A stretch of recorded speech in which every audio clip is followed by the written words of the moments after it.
Manusia itu ya secara natural dia menghindari rasa sulit, tidak suka dengan penderitaan dan lain sebagainya. Tapi kadang-kadang kita ketika sudah jelas akan menderita, sudah jelas akan sulit, kita malah diam saja. Ini paradoknya manusia. Kita tahu loh yang kita lakukan ini nanti efeknya mungkin membuat kita menderita. Tapi ya sudah, kita jalan saja karena kita punya pamrihnya. Apapun yang kita putuskan itu kan selalu ada positifnya, selalu ada negatifnya. Biasanya kita hanya siap dengan yang positifnya. Kalau yang negatifnya datang, ya mau tidak mau, siap tidak siap, kita harusnya menerima.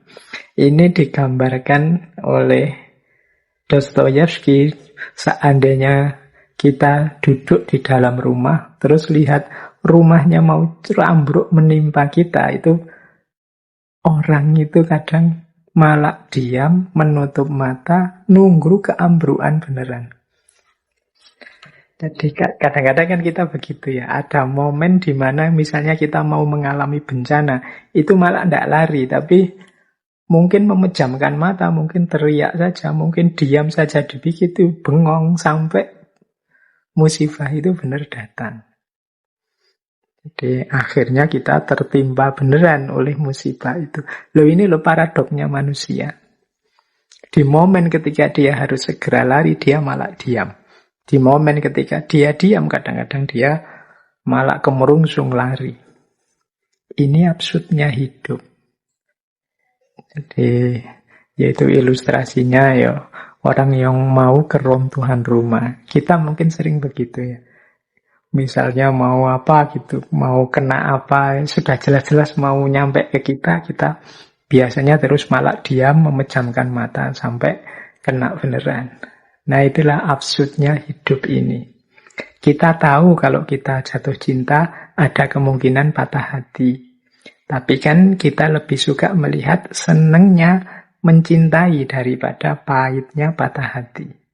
Begitu patah hatinya datang, mau tidak mau kita terima seperti orang yang agak melongo tadi, termangu ketika datangnya musibah. Itu bagian dari absurditas dalam hidup. Baik, kita jelajahi lagi ya ke isu eksistensial yang lain. Ada isu ketakutan tadi kan ya, kegelisahan. Dalam Brother Karamazov, ini kegelisahannya manusia itu banyak sebenarnya. Ada kematian, ada tidak tercapainya cita-cita, keterbatasannya sendiri, termasuk berhadapan dengan orang lain. Tapi dalam Brother Karamazov ini saya nemu kalimat yang menarik tentang ketakutannya manusia ini. Misalnya begini, kata Dostoyevsky, hari ini hampir semua orang yang memiliki kapasitas sangat takut untuk terlihat konyol dan menderita karenanya. Nah, jadi ini menarik, ini menunjukkan orang itu semakin tinggi, semakin sukses, itu ketakutan-ketakutannya semakin banyak. Bahkan ketakutan-ketakutan terhadap hal-hal yang tidak penting.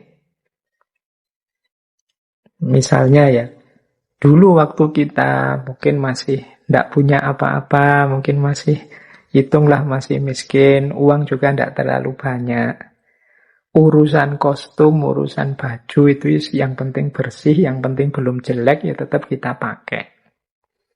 Tetapi begitu uang banyak, mungkin kita cukup untuk beli baju yang kelas-kelas 100, 200 sampai 1 juta mampu misalnya. Nah, kita mulai sudah tidak sekedar baju bersih, tapi mungkin baju yang pantas, baju yang baru, baju yang bisa buat mejeng, bisa buat... Nah, itu sudah standarnya berbeda. Apalagi kita yang kaya raya sama sekali, sudah. Kadang baju itu kan sekali pakai, malu kita pakai lagi untuk yang kedua kalinya. Kita takut Dianggap orang, masa orang kaya bajunya ndak ganti, dan lain sebagainya. Ketakutan-ketakutan terhadap hal-hal yang konyol. Kita terlihat konyol itu ndak mau, dan kita menderita kalau mengalami hal itu.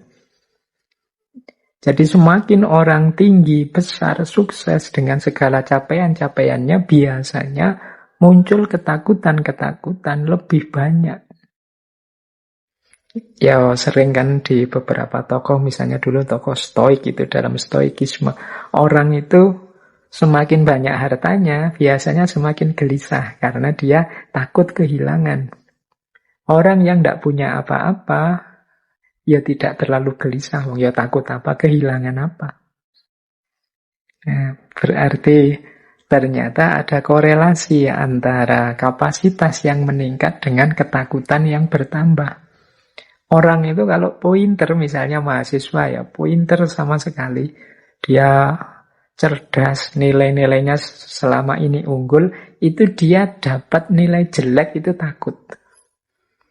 Nah, ada ketakutan dapat nilai jelek. Tapi mahasiswa biasa-biasa yang ya IP-nya sudah yang penting selamat begitu saja, itu dia tidak ada ketakutan dengan nilai jelek, sudah biasa dapat nilai jelek. Jadi jumlah ketakutannya lebih sedikit. Kalau yang pinter kan, wah kalau nanti saya tidak lulus tepat waktu, malu aku. Kalau IPK aku tidak 3 di atas 5, malu aku. Kalau itu kan banyak ketakutan-ketakutannya. Sementara yang biasa-biasa atau yang cenderung tidak pinter, sudah Allah yang penting lulus. Tidak masalah, tidak harus tepat waktu, tidak harus IPK tinggi, yang penting lulus, alhamdulillah. Ketakutannya jauh lebih sedikit. Ya termasuk antara yang ganteng dengan yang biasa-biasa, yang cantik dengan yang biasa-biasa. Itu pasti ketakutan-ketakutannya berbeda. Nah, dalam Berakhir Karamazov ini, Dostoyevsky mengilustrasikan bagaimana orang yang punya kapasitas itu takut terlihat konyol dan menderita.